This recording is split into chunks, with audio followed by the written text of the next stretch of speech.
이 만화의 날을 맞아서 이재명 후보가 한 웹툰 스튜디오를 방문했습니다. 이 후보는 여러 웹툰 작품들을 들러보고 설명을 듣기도 했는데 이러면서 15세 이용가 웹툰 작품 가운데 하나인 오피스 누나 이야기라는 작품을 보면서 성적 오해를 불러일으킬 수 있는 발언을 해서 논란이 되고 있습니다.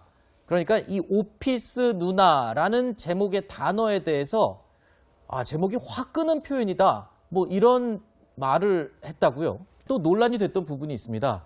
당초에 확 끄는데, 제목이 확 끄는데로 말을 했는지, 제목이 화끈한데로 말을 했는지 때문에 취재기자들 사이에서도 논란이 됐었다고 이야기가 전해지고 있어요. 그러니까 취재기자 2명이 저 현장에 따라가서 취재를 하고 있었는데, 한 명은 화끈한데로 들어서 보고를 했고, 또 다른 한 명은 글쎄 화끈한 대로 들리기도 했지만 확 끄는 대로 들리기도 했다라면서 이야기를 했고, 그래서 해명을 하기도 했다고 해요. 캠프 측에서 화끈한 데가 아니라 확 끄는 데였다라고 나중에 수정하고 삭제를 요청하기도 했다라고 보도자료를 냈는데, 저는 이재명 후보에 대한 도덕성의 기대가 없기 때문에 따로 논평할 가치가 없고, 이재명 후보의 대선주자로서의 어떤 그런 실언이나 아니면은 국민을 실망시키게 하는 그런 행동들은 반복될 것입니다. 기본적으로 이재명 후보 같은 경우에는 과거에 본인이 그 일베에도 접속한다 이런 발언까지도 하고 굉장히 여러 가지 좀 대선 후보로서는 믿기 어려운 그런 발언들을 많이 했던 분이기 때문에 그걸 추적해야 되고, 5.18이나 이런 것에 대해서도 과거에 다른 관점을 갖고 있었다고 이야기를 하기도 하고, 여러 가지 측면에서 이재명 후보가 검증받을 면이 많다 이렇게 봅니다.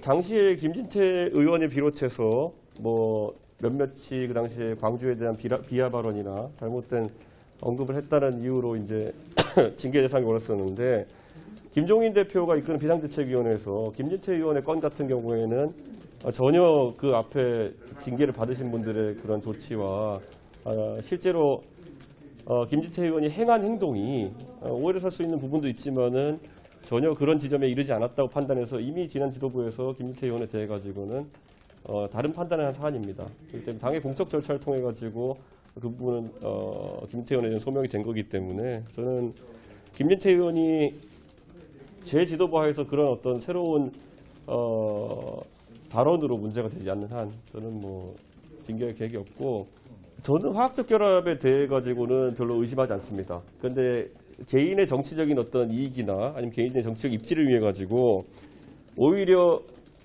뭐 당을 위해서 한다고 참칭하면서 거강꾼 노릇을 하는 사람들을 경계하고 있는 겁니다.